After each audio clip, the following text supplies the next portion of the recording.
you a unique fruit. Nobody can copy you. You are never going to lose your salvation ever. He is faithful to answer every prayer. நாம் வார்த்தைகள் கண்டது செல்வோம். சென்ற வாரத்திலிருந்து மூன்றாவது காரணத்தை பார்க்க ஆரம்பித்தோம். மூன்றாவது திருவுகோள், அபிஷேகத்தை பெற்றுக்கொள்வதற்கான மூன்றாவது திருவுகோள் ஜெபம் என்று சொன்னேன். எலியாவினுடைய வாழ்க்கையில் பார்த்தோம். அவர் ஜெபித்த பொழுது பரலோகத்திலிருந்து அக்கினி இறங்கினது. அந்த பலியையும் விறகுகளையும் கற்களையும் தூசியும் பட்சித்து தண்ணீரை நக்கி போட்டு நக்கிற்று என்று நாம் பார்த்தோம். இயற்கைக்கு அப்பாற்பட்ட ஒரு அக்கினி அது. நாம் ஜெபிக்கும் போது நம்முடைய வாழ்க்கையில் பரலோகத்தின் அக்கினி அனுப்பப்படும். அக்கினியின் அபிஷேகம் ஊற்றப்படும். நம்மை எதிர்த்து நம்மை சவாலிட்டு செய்கிற எல்லா சூழ்நிலைகள் பட்சித்து போடப்படும் உங்களுடைய வாழ்க்கையில். அதை குறித்து பார்த்தோம். இயேசு எப்படி ஜெபித்தார் என்பதை சென்ற வாரத்தில் பார்க்க ஆரம்பித்தோம். அதை தொடர்ச்சியாக இன்றைக்கு நாம் பார்ப்போம். லூக்கா 3ஆம் அதிகாரம் 21ஆம் வசனம்.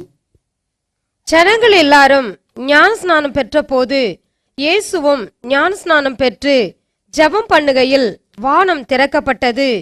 ஏற்கனவே இதை விளக்கி சொல்லிவிட்டேன். அவர் ஜெபம் பண்ணுகையில் வானங்கள் திறக்கப்பட்டது. அப்போ நாம் ஜெபிக்கின்ற மக்களாய் இருக்கும் போது நமக்கு திறந்த வானங்கள் உண்டு. சில பேருடைய வாழ்க்கை பார்க்கும்போது அவர்கள் ஜெபிக்கும் போது ஏதோ பரலோகத்தின் வாசல்கள் அடைக்கப்பட்டிருக்கிறது, நான் விடாமல் தட்டிக்கொண்டே இருக்கிறேன், ஆனாலும் கர்த்தர் தன்னுடைய வானத்தின் கதவுகளை திறக்காமல் இருக்கிறார் பிரதர் என்று அநேகருடைய குற்றச்சாட்டு நான் கேள்விப்பட்டிருக்கிறேன். இது உண்மை அல்ல. வேதத்தின் அடிப்படையில் நீங்கள் ஜெபிக்கும் போது உங்களுக்கு திறந்த வானங்கள் உண்டு. மத சம்பந்தப்பட்ட ஜெபத்தை நாம் செய்வோமானால், வார்த்தை இல்லாத ஜெபங்கள் ஏறெடுப்போமானால் நிச்சயமாக ஆண்டவர் உங்களுடைய ஜெபத்தை கேட்க முடியாது. ஆண்டவராக இயேசு கிறிஸ்து உயிர்த்தெழுந்து பரிசுத்த ஆவியானவரை அனுப்பின நாள் முதற்கொண்டு, பெந்தெகோஸ்து நாள் முதற்கொண்டு ஒவ்வொரு விசுவாசிக்கு திறந்த வானங்கள் உண்டு. Praise the Lord. நாம் அனைவருக்கும் திறந்த வானங்கள் உண்டு. நீங்கள் ஜெபித்தால் நிச்சயமாக பரலோகம் உங்களுக்கு செவி கொடுத்தது மட்டுமல்ல, தேவன் உங்களுக்கு பதில் அளிப்பார். Praise the Lord. ஆனால் வேதத்தின் அடிப்படையில், வேதத்தினுடைய விதிமுறைகள், வேதத்தினுடைய கோட்பாடுகள் அடிப்படையில் நாம் ஜெபிக்க வேண்டும். அநேகருடைய வாழ்க்கை பார்க்கும்போது ஜெபம் என்று சொன்னால் மத சம்பந்தப்பட்ட வார்த்தைகளை திணித்து அதை ஜெபிக்கிறார்கள். அது ஜெபம் என்று எண்ணி விடுகிறார்கள். மாற்ற வேண்டும். வேதத்தின் அடிப்படையில் நீங்கள் ஜெபிக்கும் பொழுது கர்த்தர் உங்களுக்கு செவி கொடுத்து உங்கள் தேவைகளை சந்திப்பார். ஏனென்றால் வேதம் சொல்கிறது, இயேசு ஜெபம் பண்ணுகையில் வானங்கள் திறக்கப்பட்டு 22ஆம் வசனத்துல இன்னொரு காரியம் நடக்கிறது பாருங்க. வானங்கள் மட்டும் நமக்கு திறக்கப்படுறது இல்ல, இன்னொரு காரியம் நடைபெறுகிறது. 22ஆம் வசனம். பரிசுத்த ஆவியானவர் ரூபம் கொண்டு புறாவை போல அவர்கள் மேல் இறங்கினார். வானத்திலிருந்து ஒரு சத்தம் உண்டாகி, நீர் என்னுடைய நேசகுமாரன், உம்மில் பிரியமாய் இருக்கிறேன் என்று உரைத்தது. அவர் ஜெபம் பண்ணுகையில் இரண்டு காரியங்கள் நடைபெறுகிறது. ஒன்று, வானங்கள் திறக்கப்படுகிறது. இரண்டாவதாக ஆவியானவர் அவர் மீது இறங்கினார். நான் சொல்கிறேன், ஒவ்வொரு முறை நீங்கள் விசுவாசத்தில் ஜெபிக்கும் பொழுது ஆவியானவர் உங்கள் மீது இறங்கி உங்களுக்காக வழக்காடுகிறார், உங்கள் சூழ்நிலையை மாற்றுகிறார். அப்போ பாருங்க, ஒவ்வொரு முறை நீங்கள் ஆவியில் நிறைந்து ஜெபிக்கும் பொழுது, வேதத்தின் அடிப்படையில் ஜெபிக்கும் பொழுது, விசுவாசத்தில் ஜெபிக்கும் பொழுது கர்த்தருடைய ஆவியானவர் உங்கள் மீது இறங்குகிறார். புதிதான விதத்தில் கர்த்தர் உங்கள் மீது இறங்கி பெரிய காரியங்களுடைய வாழ்க்கையில் செய்கிறார். ஆவியானவர் மீது இறங்கின பிறகு பாருங்க, அவருடைய வாழ்க்கை முற்றிலுமாய் மாற்றப்பட்டது. யோசிக்க வேண்டும். ஊக்கமான, அதாவது பலனுள்ள ஒரு ஊழியத்தை செய்வதற்கு இயேசுவானவருக்கு பரிசுத்தாவினுடைய அபிஷேகம் தேவைப்பட்டது. ஆமென். பாருங்க, ஒரு பலனுள்ள ஒரு ஊழியத்தை செய்வதற்கு இயேசுவானவருக்கு ஆவியானவருடைய அபிஷேகம் தேவைப்பட்டது. அதே போலவே நம்முடைய வாழ்க்கையில் ஒரு பலனுள்ள வாழ்க்கை வாழ வேண்டும் என்றால் பரிசுத்தாவினுடைய அபிஷேகம் நமக்கு வேண்டும். நம்முடைய வாழ்க்கை, எத்தனை பேருக்கு உங்களுடைய வாழ்க்கையில் பலன் வேண்டும் என்று சொல்கிறீர்கள்? அப்போ இந்த பலன் நான் பெற வேண்டும் என்றால் ஆவியானவருடைய அனுகிரகம் என் மீது இருக்க வேண்டும். அவர் என் மீது உலாவ வேண்டும், அவர் என் மீது கிரியை செய்ய வேண்டும், என் மீது பலமாய் இறங்க வேண்டும். அதற்காக நான் விசுவாசத்தில் ஜெபிக்க வேண்டும், வார்த்தையின் அடிப்படையில் ஜெபிக்க வேண்டும். அதன் பின்பு இயேசு ஆவியின் அபிஷேகத்தை பெற்ற பின்பு வனாந்தரத்திற்கு சென்று நடத்தப்பட்டு பிசாசினால் சாத்தானினால் சோதிக்கப்பட்ட போது கவனிக்க வேண்டும், பகுதியாக ஆவியானவர் அவருக்கு உதவி செய்து அந்த சோதனைகளை மேற்கொள்ள உதவி செய்தார். இயேசுவானவர் தன்னுடைய சொந்த பலத்தினாலோ நான் தேவகுமாரன் என்கின்ற ஸ்தானத்தினால் அவர்களை பிசாசினுடைய சோதனைகளை மேற்கொள்ளவில்லை. மாறாக ஆவியானவர் அவருக்கு பலன் கொடுத்தபடினால் ஆவியின் அபிஷேகத்தினால் அன்றைக்கு சாத்தானுடைய சோதனைகளை மேற்கொண்டு சாத்தானை தோற்கடித்தார். ஆமென். உங்களுடைய வாழ்க்கையில் இன்னும் சொல்ல வேண்டும் என்றால், உண்மை சொல்ல வேண்டும் என்றால், இயேசு செய்த ஒவ்வொன்றிலும் ஆவியினுடைய வழிநடத்துதல் இருந்தது. அதாவது ஆவியானவர் இல்லாமல் இயேசுவானவர் ஒன்றும் செய்யவில்லை. தன்னுடைய சொந்த இஷ்டத்தின்படி, தன்னுடைய சொந்த சித்தத்தின்படி, தன்னுடைய சொந்த விருப்பத்தின்படி ஒரு காரியமும் செய்யவில்லை. மாறாக ஆவியானவர் என்னெல்லாம் செய்ய சொன்னாரோ அதை அனைத்தும் இயேசு கிறிஸ்து செய்தார். உதாரணமாக அவருடைய அற்புதங்கள், நேசிக்கப்பட முடியாதவர்களை நேசித்ததனுடைய காரணம் ஆவியானவருடைய வல்லமையினால். அவருடைய வல்லமை மிக்க போதனைகள், மக்கள் பிரமித்து போய் நின்றார்கள், அவர்கள் ஆச்சரியப்பட்டார்கள். எங்களுடைய இந்த ரபிக்கள் கூட இந்த அதிகாரத்தோடு பேசலையே, அந்த அதிகாரம் எங்கிருந்து வந்தது? ஆவியின் அபிஷேகத்தின் மூலமாய். அதிகாரம் மிக்க ஊழியம் எதன் மூலமாய் காணப்படுகிறது? ஆவியானவருடைய பலத்த அபிஷேகம் எந்த ஊழியங்கள் மீது இருக்கிறதோ அங்கு மாபெரும் காரியங்கள் நடைபெறும். விசேஷமாய் வல்லமை மிக்க போதனைகள் கொடுக்கப்படும். ஆமென். பாருங்க, இயேசு தேவனுடைய குமாரனாய் இருந்தும் பலன்மிக்க ஒரு ஊழியத்தை செய்ய அவர் விருப்பப்பட்ட போது ஆவியினுடைய அபிஷேகத்திற்காக அவர் காத்திருந்தார். அபிஷேகத்தை பெற்ற பிறகு அரும் பெரும் காரியங்களை செய்தார். அப்ப பாருங்க, இயேசுவானவருக்கே அவர் மேலும் அவர் மூலமாய் கிரியை செய்வதற்கு ஆவியானவர் தேவைப்பட்டிருக்குமானால் நமக்கு எவ்வளவு அதிகமாய் தேவைப்படுகிறதுன்னு யோசித்து பாருங்க.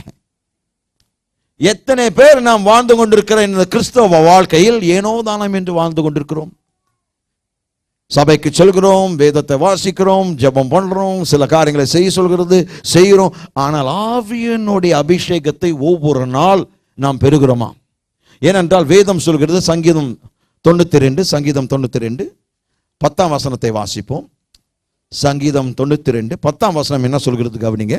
என் கொம்பை காண்ட மிருகத்தின் கொம்பை போல உயர்த்துவீர், புது எண்ணெயால் அபிஷேகம் பண்ணப்படுகிறேன்.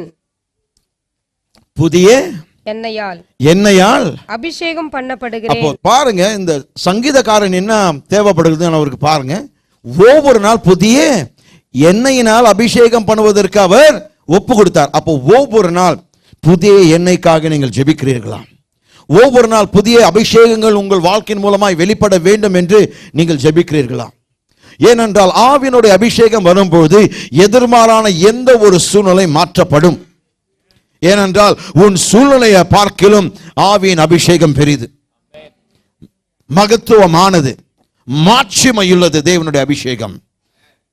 இருக்கிறீங்களா?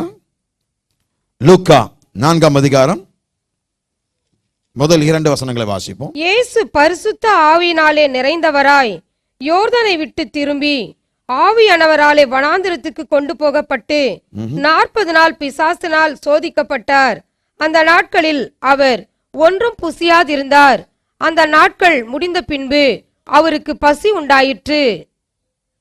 கவனிங்க, இப்பொழுது அதே காரியங்களை மத்தேயு எழுதின சுவிசேஷம் 4ஆம் அதிகாரம் முதல் 2 வசனங்கள். அப்பொழுது இயேசு பிசாசினால் சோதிக்கப்படுவதற்கு ஆவியானவராலே வனாந்திரத்துக்கு கொண்டு போகப்பட்டார். அவர் இரவும் பகலும் 40 நாள் உபவாசமாய் இருந்த பின்பு அவருக்கு பசி உண்டாயிற்று. லூக்கா 4:2 வசனம் வாசிக்கும் போது அவர் ஒன்றும் புசியாமல் இருந்தார் என்று சொல்லப்பட்டிருக்குது. ஆனால் இங்கே ஏன் புசியாமல் இருந்தார்? அவர் உபவாசம் பண்ணி ஜெபித்துக் கொண்டிருந்தார். கவனிக்க வேண்டும், உபவாசம் பண்ணும்போது என்ன செய்வார்கள்? ஜெபிப்பார்கள். நம்முடைய உபவாசங்கள் வேற. நம்முடைய அநேக உபவாசத்தை பார்க்கும் போன உண்ணாவிரதம் இருக்கிறீங்களா? ஏன் அதை சொல்கிறேன் கவனிங்க. உபவாசம் சொல்லிட்டு சாப்பிடாம இருக்கிறோம், கரெக்ட். ஆனா வேலைக்கு போறோம், வேலை செய்து விட்டு வீட்டிற்கு வந்து நீங்க சாப்பிடுவதற்கு முன்பாக, ஏன்னா 2 வேலை சாப்பாடு ஸ்கிப் பண்ணிட்டீங்க, 8 மணி நேரம் வேலை செஞ்சிட்டீங்க. சில இடத்துல வந்து 8லேருந்து 12 மணி நேரம் வரைக்கும் வேலை செய்யணும். வந்து செய்து ஒரு அரை மணி நேரம் ஜெபம் பண்ணிட்டு குயிக்காக ஒரு வேத வாசிப்பை வாசித்துட்டு டக்குன்னு சாப்பிட்றது. உபவாசம் பண்ணிட்டேன்னு நினைப்பு. அது உபவாசம் இல்லை, உண்ணாவிரதம். ஏனென்றால் உபவாசம் என்று சொல்லும் பொழுது தேவனுடைய சமூகத்தில் அந்த நேரத்தை செலவு செய்ய வேண்டும். இப்போ ஆமென் வராது, எனக்கு நல்லாவே தெரியும். ஆனால் வேதத்தின் அடிப்படையிலான உபவாசம் முக்கியம். உபவாசம் முக்கியம். நான் உபவாசத்திற்கு விரோதமானவன் அல்ல, அதை தயவுசெய்து புரிந்து கொள்ளுங்கள். ஆனால் உபவாசம் செய்யும் பொழுது கர்த்தருடைய சமூகத்தில் அந்த நேரத்தை நீங்கள் செலவு செய்யணும். ஒருவேளை ஒரு மீலை நீங்கள் ஸ்கிப் பண்ணுறீங்கன்னா அந்த நேரத்தை, ஒருவேளை நீங்கள் வந்து காலை டிஃபன் ஸ்கிப் பண்ணுறீங்கன்னா அந்த நேரத்தை ஆண்டவருடைய சமூகத்தில் இருக்கணும். அல்லது மத்தியான உணவு நீங்கள் வந்து ஸ்கிப் பண்ணுறீங்கன்னா அந்த நேரத்தை என்ன செய்யணும்? கர்த்தருடைய சமூகத்தில் இருந்து வார்த்தையை வாசித்து ஆடி பாடி ஆண்டவரை ஸ்தோத்திரித்து ஜெபம் பண்ணி எல்லா காரியங்களையும் செய்துவிட்டு உங்கள் ஆவியினுடைய மனுஷனை போஷிக்க வேண்டும். அதற்காக தான் உபவாசம். அந்த நேரத்தை கர்த்தரிடத்தில் பலன்மிக்க விதத்தில் செலவு செய்ய வேண்டும். அதான் பலனளிக்கக்கூடிய உபவாசம், வேதத்தின் அடிப்படையில் செய்யக்கூடிய உபவாசம். அப்ப இயேசுவானவர் உபவாசம் பண்ணி கொண்டிருந்த வேளையில் ஜெபித்தார். ஜெபித்த பொழுதுதான் ஆவியானவர் அவரை பிசாசினால் சோதிக்கப்பட நடத்தினார். நடத்தின பின்பு வேதம் சொல்கிறது, மீண்டும் லூக்காக்கு செல்லுவோம். சோதிக்கப்பட்டு அவர் பசியா இருந்த பொழுது லூக்கா 4ஆம் அதிகாரம் 14ஆம் வசனம், அவர் உபவாசம் பண்ணி ஜெபம் பண்ண பிறகு இயேசுனுடைய வாழ்க்கையை பாருங்க. பின்பு இயேசு ஆவியானவருடைய பலத்தினாலே கலிலேயாவுக்கு திரும்பி போனார். அவருடைய கீர்த்தி சுற்றிலும் இருக்கிற தேசம் எங்கும் பரம்பிற்று. அல்லேலூயா. ஆவியினால் நிரப்பப்பட்ட பின்பு உபவாசம் பண்ணி ஜெபம் பண்ண பிறகு ஆவின் அபிஷேகம் பண்ணப்பட்டு பிசாசினுடைய சோதனைகள் மேற்கொண்ட உடனே வேதம் சொல்கிறது, ஆவியின் வல்லமையினாலே அபிஷேகத்தினாலே கலிலேயாவுக்கு திரும்பி போனார். அப்ப அவர் திரும்பி வந்த பொழுது ஆவியின் அபிஷேகத்தை பெற்றார். எதற்காக அந்த அபிஷேகம் பெற்றார்? அவர் உபவாசம் பண்ணி ஜெபம் செய்தார், ஜெபித்தார். அதான் முக்கியம் பாருங்க. அப்போ ஜெபம் நம்முடைய வாழ்க்கையில் இருக்கின்ற வரைக்கும் அபிஷேகம் நிச்சயமாய் நிலைத்திருக்கும். அப்போ அதிகமாய் ஜெபிக்கிறவனுக்கு அதிகமாய் அபிஷேகம் ஊற்றப்படும், கொடுக்கப்படும். இயேசுவானவர் நமக்கு முன்மாதிரியாக இருக்கிறார். ஆவியில் நிறைந்தவராய், வல்லமையில் நிறைந்தவராய் திரும்பி வந்தார். எப்படி? அவர் ஜெபித்தார். ஜெபித்த பின்பு ஆவியானவர் பலமாய் அவர் மீது இறங்கினார். கவனிக்க வேண்டும், ஆவியானவர் அவர் மீது வருவதற்கு முன்பாக இயேசுவானவர் எப்படி அறியப்பட்டார் என்றார்? தச்சனாகிய யோசேப்பின் குமாரன் என்று அழைக்கப்பட்டிருந்தார். ஆனால் ஆவியானவர் வந்த பிறகு தேவகுமாரன் என்று அழைக்கப்பட்டார். அப்படி என்றால் ஒருவர் மீது பரிசுத்தாவினுடைய வல்லமை அபிஷேகம் வரும்பொழுது அவர்களுடைய வாழ்க்கை மாற்றப்படும். அப்போ நான் இன்றைக்கு உங்களை பார்த்து சொல்கிறேன், உங்களுடைய வாழ்க்கை மாற்றப்பட வேண்டும். பக்கத்தில் பார்த்து சொல்லுங்க, உங்களுடைய வாழ்க்கை மாற்றப்பட வேண்டும். உங்களுடைய ஸ்தானம் மாற்றப்பட வேண்டும். உங்களுடைய வேலை மாற்றப்பட வேண்டும். ஆமென். எத்தனை பேர் விசுவாசிக்கிறீங்க? உங்களுடைய வியாபாரம் மாற்றப்பட வேண்டும். உங்களையும் உங்களை சுற்றிலுக்கிற எல்லாமே மாறணுங்க. ஆவியானவருடைய அபிஷேகத்தின் அறிகுறி எது தெரியுங்களா? மாற்றம். என் மீது ஆவியானவர் இருக்கிறார் என்பதற்கு ஒரே ஆதாரம், அத்தாட்சி, மாற்றப்பட்ட வாழ்க்கை. இருந்த வாழ்க்கை இனி வாழவே முடியாது. ஏன்? ஆவியானவரின் மீது வரும்போது அவருடைய சர்வ வல்லமை அளிக்கிறார். அளிக்கும் போது சாதாரணமான ஒரு வாழ்க்கையை விட்டு அசாதாரணமான ஒரு வாழ்க்கைக்குள் நான் பிரவேசிக்கிறேன். ஆகவே என்னை குறித்து என் எல்லாமே மாறுகிறது. அப்போ நீ கைட்டு செய்கிற வேலைகள் மாறும், உங்களுடைய வியாபாரங்கள் மாறும். ஆமென். பக்கத்தில் பார்த்து சொல்லுங்க, உங்களை குறித்த எல்லாமே மாறும்.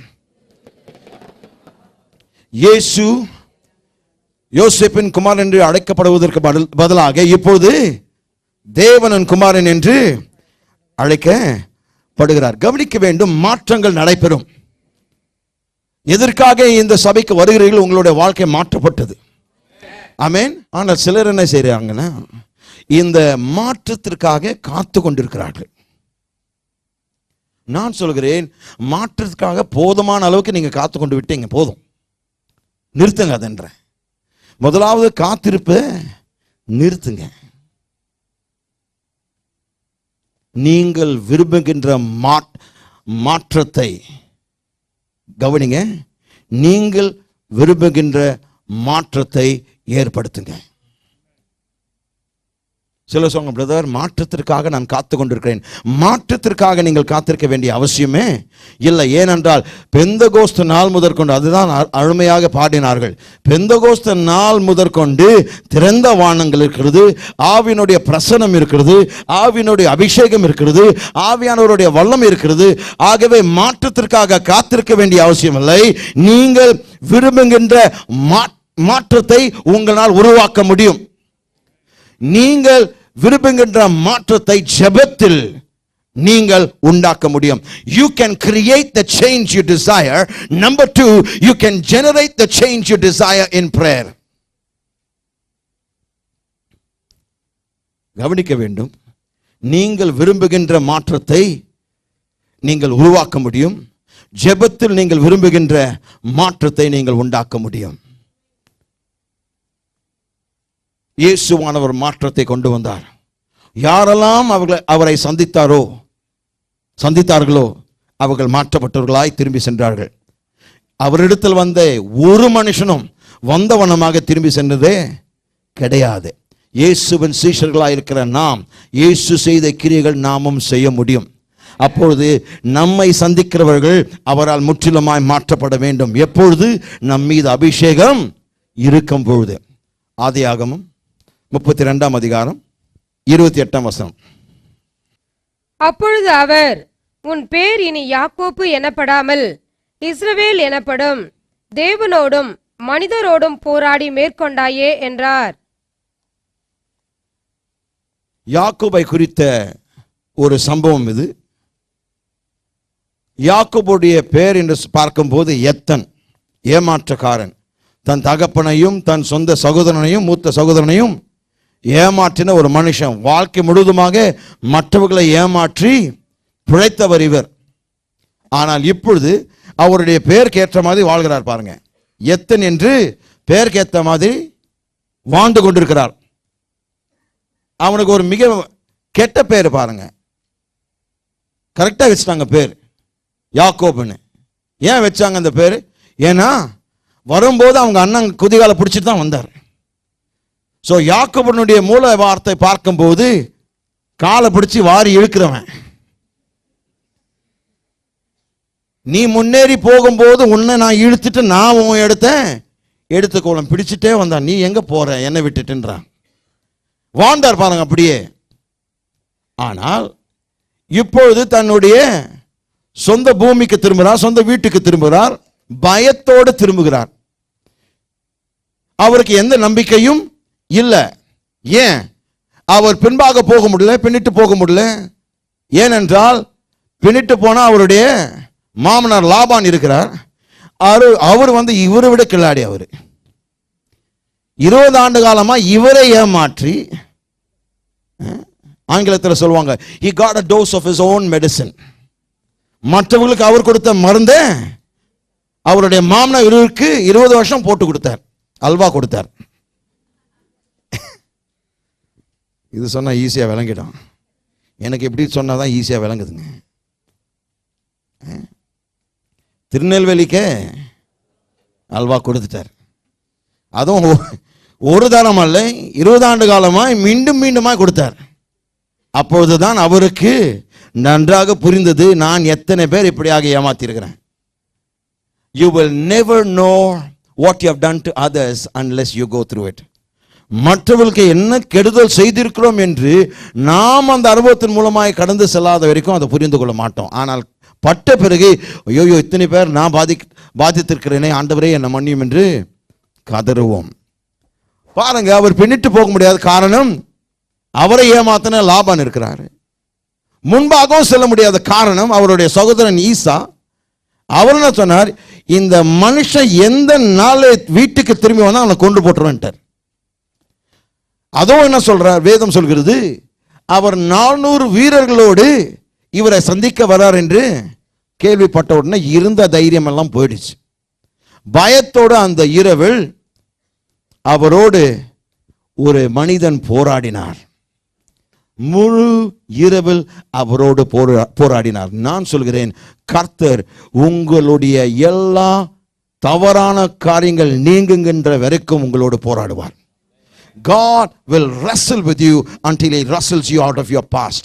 உங்களுடைய கடந்த காலத்திலிருந்து உங்களை வெளியே கொண்டு வருகின்ற வரைக்கும் கர்த்தர் உங்களோடு போராடுவார். முழு இரவு பாருங்க, இயேசுவானவர், அதாவது பழைய ஏற்பாட்டினுடைய தோற்றங்களில் இது ஒரு சம்பவம்.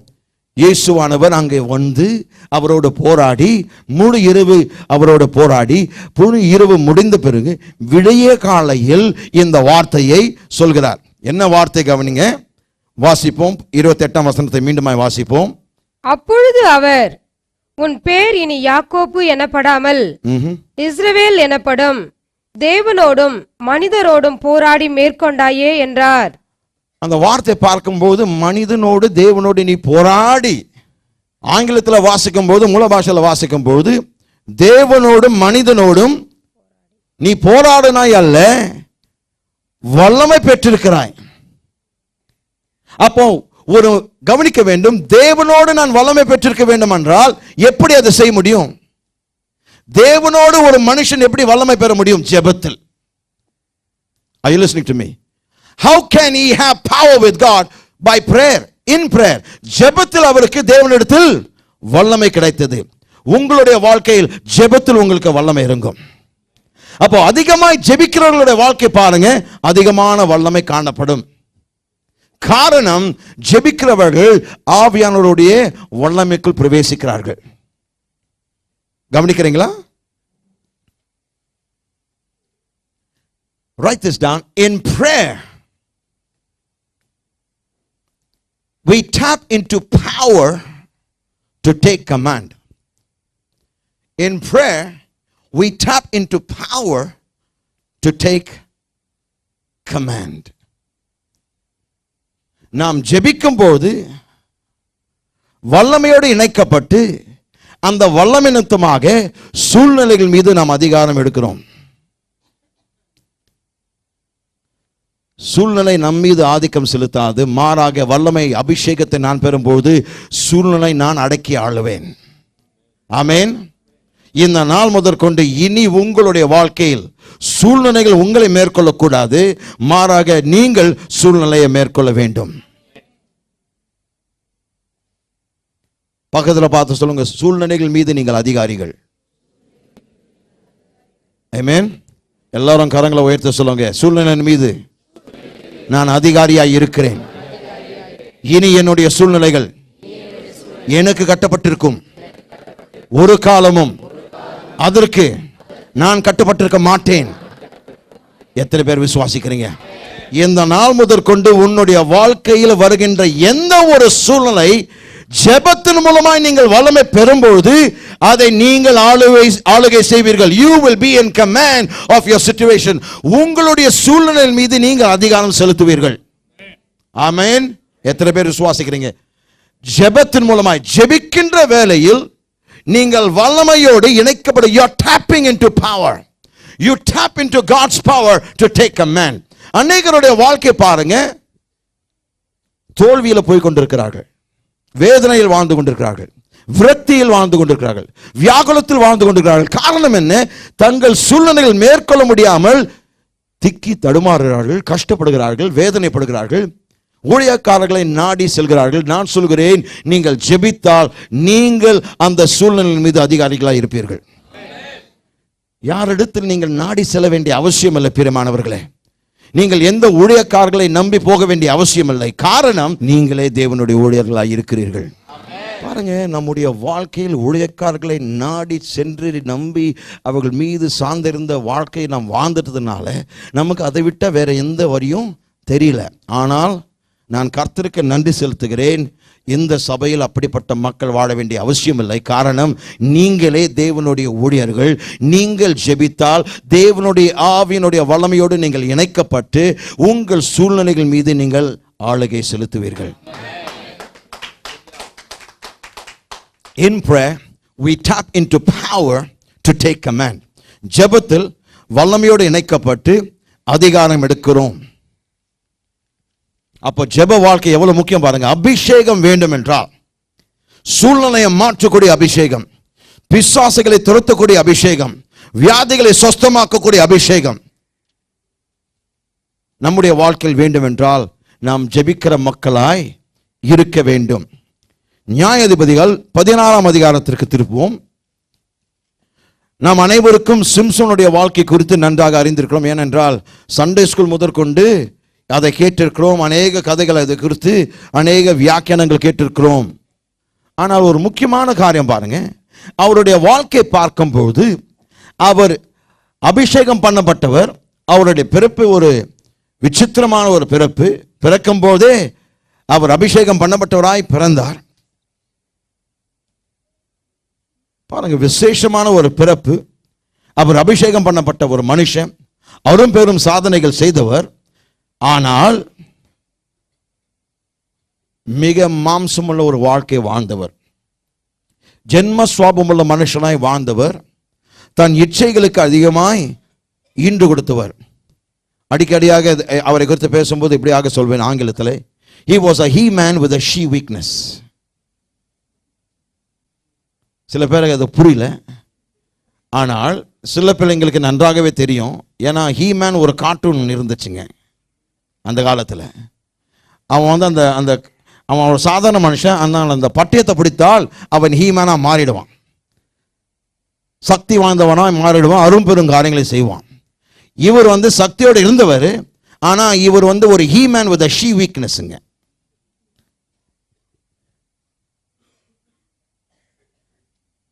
தன் இச்சை அடக்க முடியாமல், அபிஷேகத்தை எண்ணாமல், தேவனுக்காக பிரிக்கப்பட்ட ஒரு வாழ்க்கை வாழக்கூடியவர். அநேக பெண்களிடத்தில் தவறாய் நடந்து கொண்டபடியினால் ஒரு குறிப்பிட்ட நாளில் தெலேலாள் என்கின்ற ஒரு பெண்ணிடத்தில் அகப்பட்டு அதன் மூலமாய் வஞ்சிக்கப்பட்டு தன் பார்வையும் எழுந்து போனால் ஒரு கழுதை போன அவனை வேடிக்கை செய்வதற்கு, களியாட்டத்திற்கு அவரை பயன்படுத்தினார்கள். பாருங்க, அரும் பெரும் ஒரு தேவ மனிதன், ஒரு தேவ ஊழியன், ஒரு தேவ வீரன் இப்பொழுது ஒரு கழுதை போல் பெண்களுடைய காரியத்தில் அவன் பலவீனமாய் இருந்தபடினால் தன் தரிசனத்தை, பார்வை இழந்தான். பார்வை எடுக்கும் பொழுது தன் தரிசனத்தை இழந்தான், கடைசியாக தன் உயிரே இழந்தான். ஆனால் 16ஆம் அதிகாரத்தில் 28லிருந்து 30ஆம் வசனம் வரைக்கும் நாம் வாசிப்போம். அப்பொழுது சிம்சோன் கர்த்தரை நோக்கி கூப்பிட்டு, கர்த்தராகிய ஆண்டவரே, நான் என் 2 கண்களுக்காக ஒரே தீர்வையாய் பெலிஸ்தர் கையிலே பழி வாங்கும்படிக்கு இந்த ஒரு விசை மாத்திரம் என்னை நினைத்தருளும். தேவனே பலப்படுத்தும் என்று சொல்லி சிம்சோன் அந்த வீட்டை தாங்கி நிற்கிற 2 நடு தூண்களில் ஒன்றை தன் வலது கையினாலும் மற்றொன்றை தன் இடது கையினாலும் பிடித்துக்கொண்டு, என் ஜீவன் பெலிஸ்தரோட கூட மடிய கடவது என்று சொல்லி பலமாய் சாய்க்க அந்த வீடு அதில் இருந்த பிரபுக்கள் மேலும் எல்லா ஜனங்கள் மேலும் விழுந்தது. இவ்விதமாய் அவன் உயிரோடு இருக்கையில் அவனால் கொல்லப்பட்டவர்களை பார்க்கிலும் அவன் சாகும்போது அவனால் கொல்லப்பட்டவர்கள் அதிகமாய் இருந்தார்கள். கவனிக்க வேண்டும், சிம்சோன் அநேக காரியங்கள் தன்னுடைய வாழ்க்கையில் இழந்தான். தன்னுடைய பார்வை இழந்தான், தன்னுடைய தற்பெருமை இழந்தான், தன்னுடைய திடநம்பிக்கை இழந்தான், தன்னுடைய ஸ்தானம் தேவனுடைய நியாயாதிபதி என்கின்ற ஸ்தானத்தை இழந்தார். தன்னுடைய பெற்றோரை இழந்தான், அவர்களுடைய அன்பையும் மதிப்பையும், இஸ்ரவேலுடைய தேசத்தினுடைய மதிப்பையும் புகழும் இழந்தான். அநேக காலங்கள் இழந்த பொழுதிலும் கூட தன் ஜெப வாழ்க்கை இழக்கவில்லை. நான் சொல்கிறேன், உன்னுடைய வாழ்க்கை நீங்கள் எதை இழந்தாலும் தயவுசெய்து உங்களுடைய ஜெப வாழ்க்கை இழந்து விடாதீர்கள். ஏனென்றால் ஜெபத்தின் மூலமாய் நீங்கள் இழந்ததை மீண்டுமாய் பெற்றுக்கொள்ள முடியும். Are you hearing me, church? Whatever you lost, you can get it back through prayer. எதெல்லாம் நீங்கள் உங்களுடைய வாழ்க்கையில் இழந்தீர்களோ அதை மீண்டுமாய் பெற்றுக்கொள்ள முடியும். பாருங்க, தன் பார்வை இழந்தான், தரிசனத்தை இழந்தான், சொற்பனத்தை இழந்தான், புகழை இழந்தான், தன்னுடைய ஸ்தானத்தை இழந்தான், தன்னுடைய பதவி இழந்தான், தன்னுடைய அபிஷேகத்தை இழந்தான். எல்லா காரியங்கள் இழந்த போதிலும் கூட அவருடைய ஜெப வாழ்க்கை இழக்கவில்லை, ஜெபித்தான். ஆங்கிலத்தில் வாசிக்கிறேன், கவனிங்க, அப்போ உங்களுக்கு நன்றாக புரியும்.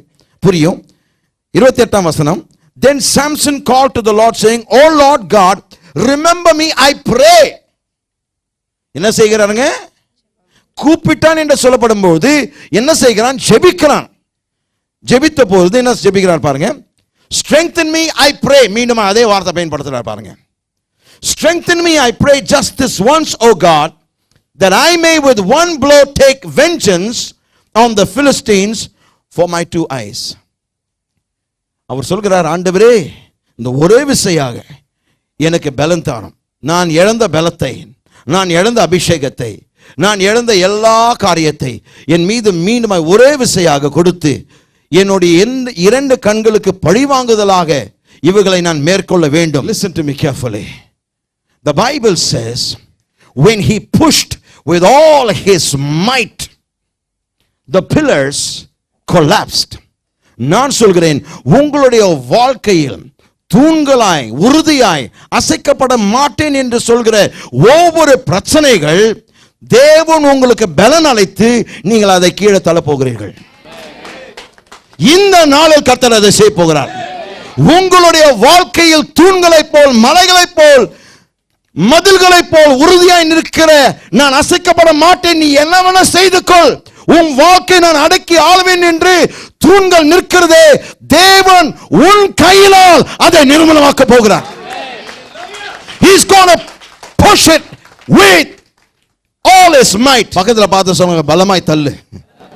உன் சூழ்நிலை பலமாய் கீழே நிர்மூலமாக்கத்தக்கதாய் தள்ளு. Come on, talk to me somebody. Listen, God did not push it down. God said, you push it, I'll give you the power. Oh, I love it. Listen to the revelation here. தேவன் சொல்கிற காரியத்தை கவனிங்க.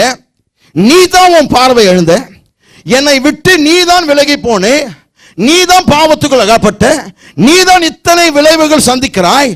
ஆனால் நீ ஜெபித்ததனால மீண்டுமாய் நீ எதை இழந்தாயோ உன் மூலமாய் அதை அழித்து விடுகிறேன் என்று சொல்கிறார். ஹலோ, இருக்கிறீங்களா? கவனிக்க வேண்டும். நான் சொல்கிறேன், கர்த்தர் இந்த நாள் நீங்கள் ஜெபிக்கும் போது உங்கள் மீது அவருடைய வல்லமை கொடுத்து எது உங்களுடைய வாழ்க்கையில் அசைக்கப்பட முடியாது என்று சொன்னதோ இன்றைக்கு உங்களுடைய பலத்தின் மூலமாய் நீங்கள் தள்ளும் போது அது இடிந்து விழும். ஆனால் வல்லமை அவருடையது. ஆனால் தள்ள போறது நீங்க தான், பேச போறது நீங்க தான், மலையை பார்த்து நீங்க தான் பேசணும். ஹலோ, இருக்கிறீங்களா? வல்லமை அவரால் அழித்து மதில் அவர் விட செய்வார். ஆனால் கூக்குரலிட போறது, ஹலோ, மதிலை சுற்றி வருகிற விசுவாசிகள் கூக்குரலிடும் போது கர்த்தர் மதில்களை நிர்மூலமாக்குவார். உன் மலைகளை பெயர்ப்பார். எப்பொழுது? நீங்கள் பேசும்போது. எது உங்களால் முடியாது என்று சொன்னீரோ இந்த நாள் அபிஷேகத்தை கொண்டு அதை முடிக்க போறீங்க. உன் வாழ்க்கையில் இருக்கிற மலைகளை நீங்க தள்ள போறீங்க, நீங்க பேர்க்க போறீங்க. உன் தூண்களை தள்ளத்தக்கதான வல்லமை தேவன் இன்றைக்கு உங்களுக்கு கொடுக்கிறார். ஆனால் அதற்கு முன்பாக குற்றங்களை உணர்ந்து, உன்னுடைய குறைபாடுகளை உணர்ந்து ஜெபம் பண்ணுங்க. நீங்கள் ஜெபித்தால் தேவன் வல்லமை அளிப்பார். நீங்கள் அந்த தூண்களை தள்ள முடியும். You can push it down. You can push, but you got to push with your might, then he'll pour his might. உங்களுடைய பலத்தினால் அதை செய்யும்போது அவருடைய அபிஷேகத்தின் வல்லமை ஊற்றுவார். செருபாபேலின் இடத்தில் பேசும்போது தேவன் என்ன சொல்றார்? சக்கரையா, 4ஆம் அதிகாரம் 6ஆம் வசனத்துல பலத்தினாலும் அல்ல பராக்கிரமத்தினாலும் அல்ல என் ஆவியினால் ஆகும் என்று சேனைகளின் கர்த்தர் சொல்லுகிறார். என்னுடைய பலத்தினால் அல்ல, என்னுடைய பராக்கிரமத்தினாலும் அல்ல, நான் தள்ளும்போது நான் விசுவாசத்தில் செயல்படுகிறேன். ஏனென்றால் ஜெபித்த பின்பு செயல்பாடு இருக்க வேண்டும். Prayer plus action equals demonstration. Formula கொடுக்குறேங்க, வெற்றிக்கான ஃபார்முலா இதாங்க. Prayer plus action equals demonstration. வல்லமையோடு செயலை இணைக்கும் போது வெளிப்பாடு அங்கே கிடைக்கிறது. என்ன வெளிப்பாடு? தேவனுடைய வல்லமை அங்கே காண்பிக்கப்படுகிறது, தேவனுடைய வல்லமை அங்கே செயல்படுகிறது, தேவனுடைய ஆற்றல் கட்டவிழ்க்கப்பட்டு அற்புதங்கள் நடக்கிறதை வெளிப்படையாய் நீங்கள் பார்ப்பீர்கள். So prayer plus action equals demonstration. ஜெபித்தான், விசுவாசத்தில் செயல்பட்டான், கர்த்தர் வெற்றியை கொடுத்தார்.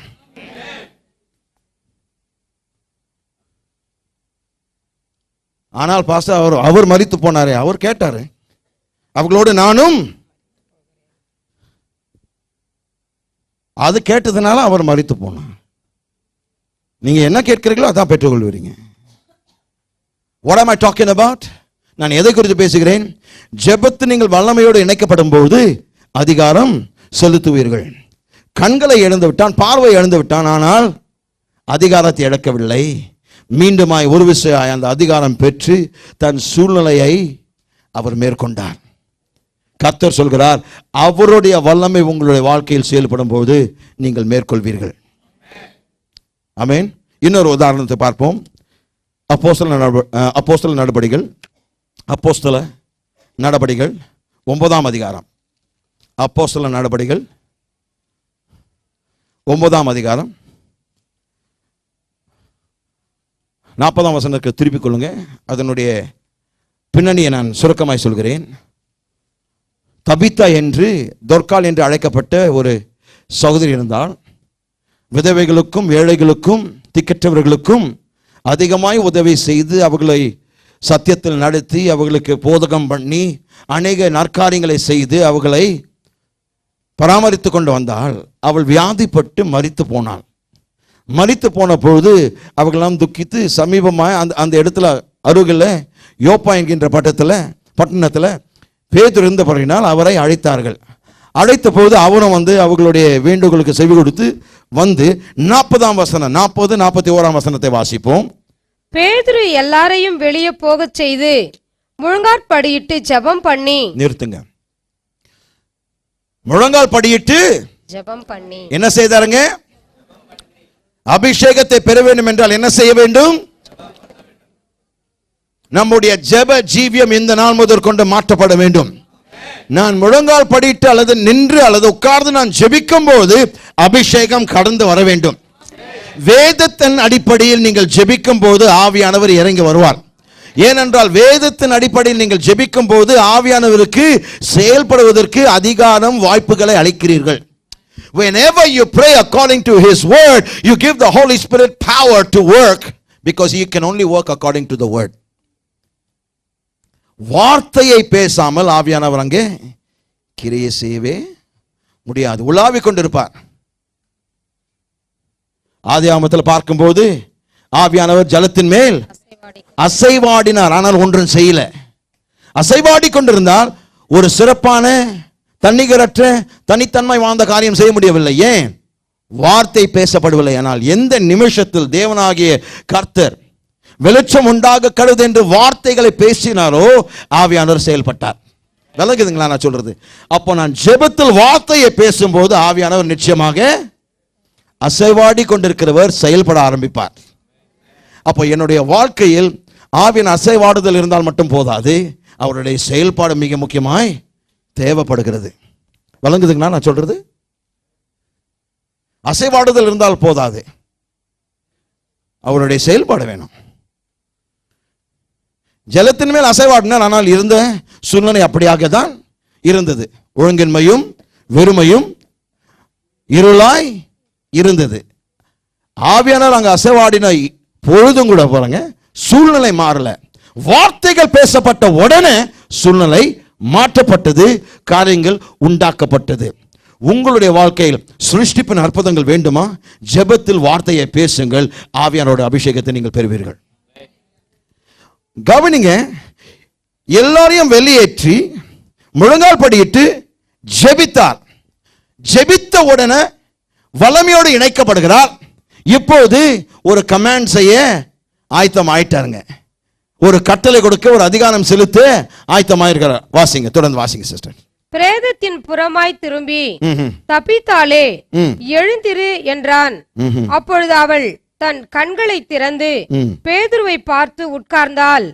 அவன் அவளுக்கு கை கொடுத்து அவளை எழுந்திருக்க பண்ணி பரிசுத்தவான்களையும் விதவைகளையும் அழைத்து அவளை உயிர் உள்ளவளாக அவர்களுக்கு முன் நிறுத்தினான். அல்லேலூயா.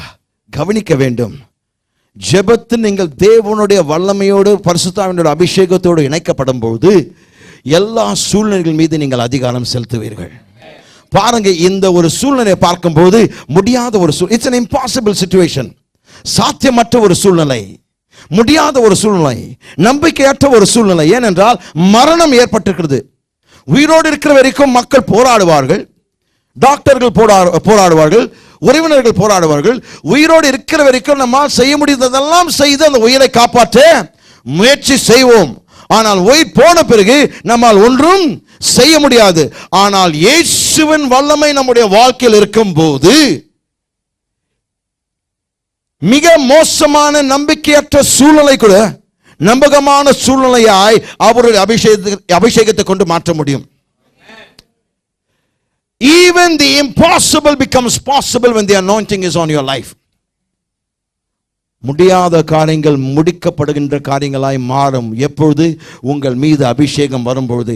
அவர் ஜெபித்த மாத்திரத்தில் அதிகாரம் செலுத்துகிறவனாய் மாறுகிறான். அவளை பார்த்து என்ன சொல்றாள்? தவித்தாலே எழுந்திரு. தூக்கத்திலிருந்து எழுப்புற மாதிரி ஒரு அதிகாரத்தை செலுத்துறார். பாருங்க, மரித்து போயிருக்கிறாள், கன்ஃபர்ம்டு டெத் சர்டிபிகேட்டும் வாங்கிட்டாங்க, சடலத்தை கழுவி விட்டார்கள், எல்லாம் சுத்தம் செய்து எல்லாம் வாஷெல்லாம் பண்ணி எல்லாம் ஆயத்தம். அடக்க ஆராதனைக்கு ஆயத்தமானவர்கள் உயிர் தெழுதலுடைய ஆராதனைக்கு ஆயத்தம் ஆகல. அவங்க எல்லா ஏற்பாடுகளை செய்து பேதுரு அந்த ஆராதனையில் அடக்க ஆராதனை நடத்துவார் என்று அழைத்தார்கள். அவரோ ஜெபித்த போது வல்லமையோடு இணைக்கப்பட்டு அடக்க ஆராதனை உயிர் தெழுதல் ஆராதனையா மாற்றிவிட்டார். உங்களுடைய வாழ்க்கையில் எதெல்லாம் மரித்து போனது என்று நீங்கள் எண்ணி நீங்கள் அடக்கம் செய்தீர்களோ, கர்த்தர் சொல்கிறார், அதை நான் உயிரோடு எழுப்ப போகிறேன். உங்களுடைய வாழ்க்கையில் இருக்கிற மரித்து போயிருக்கிற காரியங்கள் கர்த்தர் உயிரோடு எழுப்ப போகிறார். உங்களுடைய சூழ்நிலைகள் கர்த்தர் எழுப்ப போகிறார். உங்களுடைய மரித்து போயிருக்கிற உறவுகள் கர்த்தர் எழுப்ப போகிறார். மரித்து போயிருக்கிற உன்னுடைய பிள்ளைகளுடைய ரட்சிப்பில்லாத காரியங்கள் கர்த்தர் உயிரோடு எழுப்ப போகிறார். உங்களுடைய வியாபாரத்தை கர்த்தர் உயிரோடு எழுப்ப போகிறார். உங்களுடைய வேலை ஸ்தலத்தில் மறுத்து போயிருக்கிற காரியங்கள் கர்த்தர் உயிரோடு எழுப்ப போகிறார். ஹலோ, இருக்கிறீர்களா? அபிஷேகம் உங்களுடைய வாழ்க்கையில் வரும்போது, ஜெபத்தின் மூலமாய் ஆவியின் அபிஷேகத்தை பெறும்போது மரித்த காரியங்கள் உயிரடையும். ஏனென்றால் அந்த சூழ்நிலைக்குள் சென்று ஜெபிக்கும் போது வல்லமை பெறுகிறீர்கள். வல்லமை பெறும்போது முடியாத சாத்தியமற்ற சூழ்நிலையின் மீது நீங்கள் அதிகாரம் செலுத்துகிறீர்கள். ஜெபமே செய்யாமல் வல்லமை பெற்ற எந்த ஒரு மனிதன் இதுவரைக்கும் நான் பார்த்ததே கிடையாது. ஜெபமே செய்யாத ஒரு மனுஷன் வல்லமை பெற்றிருந்தான் என்று இதுவரைக்கும் நான் ஒரு மனுஷன் பார்த்தது கிடையாது. I have not yet seen and I will never see. ஏனென்றால் ஜெபம் இல்லாமல் வல்லமை பெறவே முடியாது. Prayer is your access to power. Amen. Prayer is your access to power. வல்லமைக்குள் நான் பிரவேசிக்க வேண்டும் என்றால் ஜெபமே அதற்கு வழிகாட்டி. Prayer is my access to God's power. தேவனுடைய வல்லமைக்கு என்னுடைய அணுகுமுறையே என்னுடைய ஜெபம். Glory to God. அந்த வல்லமை உங்களுடைய வாழ்க்கையில் இருக்கிறதா? அந்த அபிஷேகம் உங்களுடைய வாழ்க்கையில் இருக்கிறதா? உங்களுடைய தூண்களை போல் சூழ்நிலைகள் நீங்கள் தள்ள உங்களால் முடிகிறதா? இந்த நாள் அதை செய்ய போகிறீர்கள். இனி உங்களுடைய வாழ்க்கையில் மலை போன்ற பிரச்சனைகள் இருக்காது. இனி உங்களுடைய வாழ்க்கையில் தூண்கள் போன்ற பிரச்சனைகள் நிற்காது. முடியாது என்று சொன்ன காரியங்கள் மாறப் போகிறது. நீங்கள் ஜெபத்தில் இருக்கும்போது கர்த்தருடைய வல்லமை உங்கள் மேல் ஊற்றப்படும். ஆமென், ஆமென். பாருங்க, ஆதியாகமத்தில் தேவன் அந்த யாக்கோபை பார்த்து என்ன சொல்கிறார்? Thou hast power with God and with man. தேவனோடும் மனிதனோடும் நீ வல்லமை பெற்றிருக்கிறாய். அப்படி என்றால் தேவனிடத்தில் வல்லமை பெறுகிறவன் மனுஷன் மீது ஆளுகை செய்வான். ஹலோ, தேவனிடத்திலிருந்து வல்லமை பெறுகிற ஒரு மனுஷன் மனிதர்கள் மீது ஆளுகை செய்வார். ஆமென். அதான் வேதவசனம் சொல்கிறது, நீ தேவனோடும் மனுஷனோடும் போராடி மேற்கொண்டாய். போராடி இல்ல, வல்லமை பெற்று மேற்கொண்டாய். எபிரேய வார்த்தை பார்க்கும்போது அதனுடைய அர்த்தம் என்னன்னா, பவர், வல்லமை. தேவனோடும் மனிதனோடும் வல்லமை பெற்றபடினால் அவர் மேற்கொண்டார். மேற்கொண்டார் என்று சொல்வது ஜெயித்தான். எல்லாரும் கரங்களை வைத்து சொன்ன, நான் ஜெயித்தேன், நான் மேற்கொண்டு விட்டேன். எப்படி? வல்லமையினால். நீங்கள் ஆளுகை செய்து மேற்கொள்ளும்படிக்கு வல்லமை உங்களை பலப்படுத்துகிறது. Power enables you to rule and overcome. நீங்கள் ஆளுகை செய்வதற்கும் மேற்கொள்வதற்கும் வல்லமை உங்களுக்கு பலன் அளிக்கிறது. ஆனால் அந்த வல்லமை எப்படி பெற முடியும்? நீங்கள் ஜெபிக்கும் பொழுது மட்டுமே. நீங்கள் ஜெபிக்கும் பொழுது மட்டுமே. Write this down. இதை எழுதிக் கொள்ளுங்கள். இதை பார்த்துவிட்டு நாம் முடிப்போம். You can enhance your level of authority in prayer. You can enhance or increase your level of authority in prayer. ஜெபத்தில் உங்களுடைய அதிகாரத்தின் அளவை நீங்கள் மிகுதிப்படுத்த முடியும் அல்லது உயர்த்த முடியும். மிகுதிப்படுத்த முடியும் பெட்டர். ஜெபத்தில் உங்களுடைய அதிகாரத்தின் அளவை நீங்கள் மிகுதிப்படுத்த முடியும். அப்போ எந்த அளவுக்கு நீங்கள் ஜெபிக்கிறீர்களோ அந்த அளவுக்கு உங்களுடைய வாழ்க்கையில் வல்லமை காணப்படும். உங்களுடைய வாழ்க்கையில் தேவனுடைய வல்லமை நீங்கள் மிகுதிப்படுத்த விரும்புகிறீர்களா? ஜெபம் பண்ணுங்க. நான் சொல்கிறது மத சம்பந்தப்பட்ட பாரம்பரிய வார்த்தைகள் அல்ல, அல்லது கடமைக்காக ஏறெடுக்கிற ஜெபங்கள் அல்ல. நான் சொல்கிறேன், வேதத்தின் அடிப்படையில் தீவிரமாய் ஊக்கமாய் வேண்டுதல் செய்யும் பொழுது கர்த்தர் சொல்கிறார், உங்களுடைய வாழ்க்கையில் அதிகாரத்தின் அளவை நான் அதிகரிப்பேன், மிகுதிப்படுத்துவேன். உங்களுடைய வாழ்க்கையில் இந்த நாளில் கர்த்தர் தம்முடைய வல்லமையின் மிகுதியை, தம்முடைய அதிகாரத்தின் மிகுதியை உங்களுடைய வாழ்க்கையில் மிகுதியாக்க போகிறார், அதிகமாக்க போகிறார், உயர்த்த போகிறார். எதிர்பாருங்கள். இந்த நாள் முதற்கொண்டு நீங்கள் ஜெபிக்கும் பொழுது உலகத்தில் காரியங்கள் நடைபெற வேண்டும். When you pray, things got to happen, not may happen, not I hope will happen. It's got to happen. நடந்தே தீரணுங்க. ஒரு வேலை நடந்தா நலமா இருக்கும், நான் விரும்புகிறேன், நடந்தா நல்லா இருக்கும் பாஸ்டர், இல்ல, நடக்கும். நான் ஜெபித்தால் நடக்கும். ஏனென்றால் ஆவியினால் நடத்தப்பட்டு நான் ஜெபிக்கிறேன். ஆவியினால் நடத்தப்பட்டு நீங்கள் ஜெபிக்கும் போது விளைவுகள் ஏற்படும். ஆவியினால் நடத்தப்பட்டு நீங்கள் ஜெபிக்கும் போது காரியங்கள் நடைபெறும், அற்புதங்கள் செயல்படும், கர்த்தருடைய நாமம் மகிமைப்படும். ஆமென். You can enhance your level of authority in prayer. ஜெபத்தில் உங்களுடைய அதிகாரத்தின் அளவை நீங்கள் மிகுதிப்படுத்த முடியும். அநேக வேளைகளில், அநேக தடவைகள் இயேசுவானவர் ஜெபத்தில் வல்லமையின் அளவுகளை மாற்றினார். முதல் உதாரணம் 3ஆம் அதிகாரத்தில், லூக்கா 3ஆம் அதிகாரத்தில் அளவனுடைய ஒரு பகுதியை பார்க்கிறோம். வானங்கள் திறக்கப்பட்டு ஆவியானவர் மீது இறங்கினது. 4ஆம் அதிகாரம், லூக்கா 4ஆம் அதிகாரத்தில் அந்த அளவு, அந்த நிலை மாற்றப்பட்டது. Level changed. பக்கத்தில் பார்த்து சொல்லுங்க, என் லெவல் மாற போறது. இனி நான் இருந்த லெவலில் இருக்க போறது இல்லை. எத்தனை பேர் விசுவாசிக்கிறேன், இனி என்னுடைய லெவலே தனி? Come on, help me please. பக்கத்தில் பார்த்து சொல்லுங்க, இனி என் லெவலே தனிங்க. ஆமா, இனி என் லெவல் தனி. ஆமென். எத்தனை பேர் விசுவாசிக்கிறீங்க? இனி நீங்க தீர்மானம் எடுக்கணும். நான் சொல்ல தான் முடியும், போதிக்க தான் முடியும். ஆனால் நீங்கள் இதை எடுத்து அபியாசப்படுத்தினால் உங்களுடைய ஜெப ஜீவியத்தில் மாற்றங்கள் நீங்கள் பார்ப்பீர்கள். அளவுகள் நீங்கள் கடப்பதை நீங்கள் பார்ப்பீர்கள். Levels are meant for you to achieve, climb and get there in the name of Jesus. இயேசுவின் நாமத்தில் அந்த லெவலுக்கு வாருங்கள், எழும்பி வாருங்கள். மட்டமான லெவல் இருந்தது போதும், இனி என்னுடைய லெவல்ல தனி.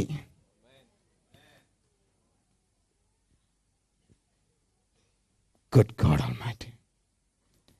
4ஆம் அதிகாரத்தில் அந்த லெவல் மாறுகிறதை பார்க்கிறோம். ஏனென்றால் 4ஆம் அதிகாரம் 14ஆம் வசனத்தில் வாசித்தோம் அல்லவா, அவர் ஆவியினுடைய வல்லமையில் திரும்பி வந்த பொழுது 33லிருந்து 36ஆம் வசனத்தை வாசிக்கும் பொழுது ஒரு மனுஷனிலிருந்து அசுத்த ஆவி விரட்டுகிறதை பார்க்கிறோம். லெவல் மாறிடுச்சு பாருங்க.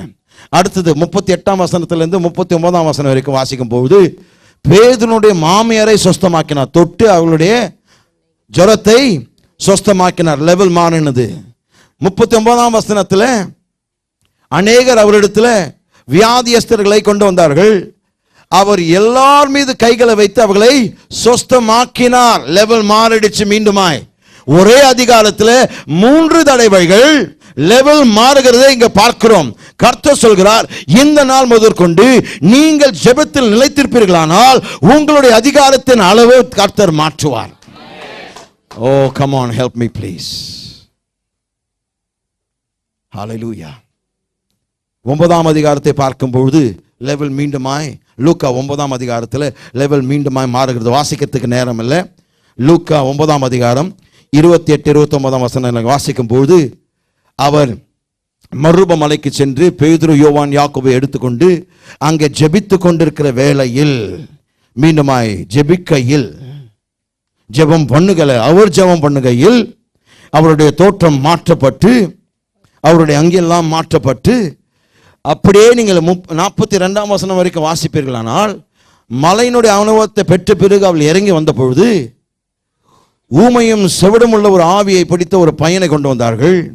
இயேசு அவனை விடுதலையாக்கின பொழுது அங்க பார்க்கிற காரியம், பிசாசுகள் அவருக்கு கீழ்ப்படிந்தது, வியாதிகள் அவருக்கு கீழ்ப்படிந்தது, காற்றும் கடலும் அவருக்கு கீழ்ப்படிந்தது, மக்கள் அவருக்கு கீழ்ப்படிந்தார்கள். நான் சொல்கிறேன், இந்த நாள் முதற்கொண்டு எல்லா காரியங்களும் உங்களுக்கு கீழ்ப்படியும். மீண்டுமாய் சொல்கிறேன், கவனிங்க. இந்த நாள் முதற்கொண்டு from today everything will obey you. I said everything will obey you. I said everything will obey you. எல்லாமே உங்களுக்கு கீழ்ப்படியும். உங்களை எதிர்க்கிற எல்லா காரியங்கள் கீழ்ப்படியும். Come on, you got to do better than what I'm preaching. Come on, everything will obey you. பக்கத்துல பார்த்து சொல்லாம, எல்லாமே உங்களுக்கு கீழ்ப்படியும்ங்க. எல்லாமே உங்களுக்கு கீழ்ப்படியும். காரியங்கள் ஏன் கீழ்ப்படியவில்லை?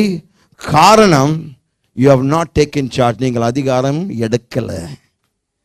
அதிகாரம் எடுக்காத பட்சத்தில் உங்களுக்கு எந்த காரியமும் கீழ்ப்படியாது.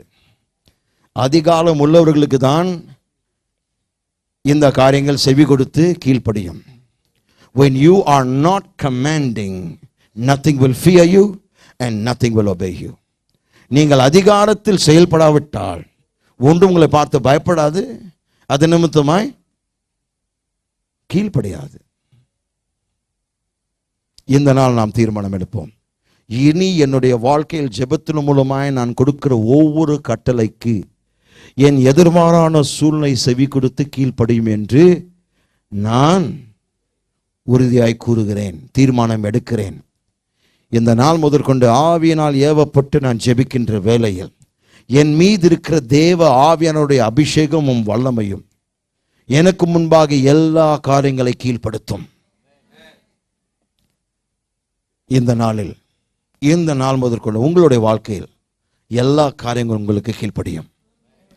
எப்படி இயேசுவுக்கு கீழ்ப்படிந்ததோ அதே போலவே உங்களுக்கு கீழ்ப்படியும். காரணம், நீங்கள் பெரிய வித்வான்கள் அல்ல, அவருடைய அபிஷேகத்தை பெற்றிருக்கிறபடினால் உங்களுக்குள் இருக்கிற ஆவியானவருடைய பிரசனமும் அபிஷேகத்தை கொண்டுதான் உங்களுக்கு கீழ்ப்படுகிறது. நாம் யாவரும் எழுந்து நிற்போம். அன்பின் பரலோக பிதாவே, இயேசுவின் நாமத்தினால் அபிஷேகம் பண்ணப்பட்ட அந்த ஆராதனைக்காக உமக்கு நன்றி செலுத்துகிறோம் அப்பா. ஆவியானவருடைய இடைப்படுதல் இல்லாமல் எங்களால் ஒன்றும் செய்ய முடியாது ஐயா.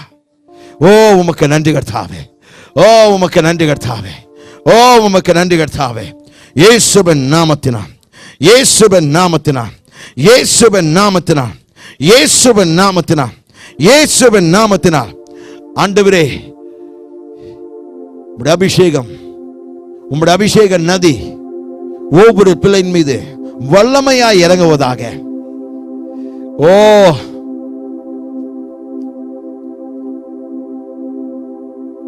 தாகமாய் இருக்கிறவன் என்னிடத்தில் வரக்கடவன், என்னை விசுவாசித்தால் அவனுடைய உள்ளார்ந்த மனிதனில் ஜீவ ஊற்றுகள், ஜீவனுள்ள நதிகள் புரண்டோடும் பாய்ந்தோடும். இந்த நாளில் உங்கள் மூலமாய் இந்த ஜீவ நதிகள் பாய்ந்தோடட்டும். பிறருடைய நலத்திற்காக, பிறருடைய சுகத்திற்காக, மற்றவர்களுடைய உயர்வுக்காக, மற்றவர்களுடைய விடுதலைக்காக, மற்றவர்களுடைய அடிமைத்தனம் முறிக்கப்பட வேண்டும்ங்க. இனி அரண்கள் இருக்க முடியாது. சிம்சோன் செய்தது போல நாங்கள் செய்ய போகிறோம். ஜெபித்து செயல்பட்டு அரண்களை நிர்மூலமாக்க போகிறோம். வாழ்க்கையில் இருக்கிற அரண்களை நிர்மூலமாக்க போகிறோம். வாழ்க்கையில் இருக்கிற தூண்கள் நிர்மூலமாக்க போகிறோம். எஸ், ஓ ஹalleluya. இந்த நாளில் விடுதலை உண்டாகட்டும். இந்த நாளில், இந்த நாளில், இந்த நிமிஷத்தில் விடுதலை உண்டாகட்டும். ஒவ்வொரு பிள்ளையினுடைய வாழ்க்கையில் கர்த்தாவே அற்புதங்களை நான் கட்டவிழ்க்கிறேன். சிருஷ்டிப்பின் அற்புதங்களை கட்டவிழ்க்கிறேன். உயிர்த்தெழுதலின் அற்புதங்களை கட்டவிழ்க்கிறேன். ஆசீர்வாத ஆண்டவரே அற்புதங்களை கட்டவிழ்க்கிறேன். செழிப்பின் அற்புதங்களை கட்டவிழ்க்கிறேன். ஓ அற்புதங்கள் ஒவ்வொருத்தருடைய வாழ்க்கையில் ஆண்டவரே, யாரும் வந்தவனமாக திரும்பி செல்லவே கூடாதையா. ஓ எங்கள் ஜெபத்தை கேட்டபடி நமக்கு நன்றி. சகல துதி கன மகிமை நமக்கு செலுத்துகிறோம். இயேசுவின் நாமத்தில் ஜெபிக்கிறோம் எங்கள் நல்ல பிதாவே. ஆமென், ஆமென். கர்த்தராகிய இயேசு கிறிஸ்துவின் கிருபையும் பிதாவாகிய தேவனுடைய அன்பும் பரிசுத்தாவினுடைய அன்யோன்ய ஐக்கியமும் அபிஷேகமும் வல்லமையும் மிகுதியாய் உன்னுடைய வாழ்க்கையில் காணப்பட இன்றும் என்றென்றுமாய் உங்களோடு இருப்பதாக. ஆமென்.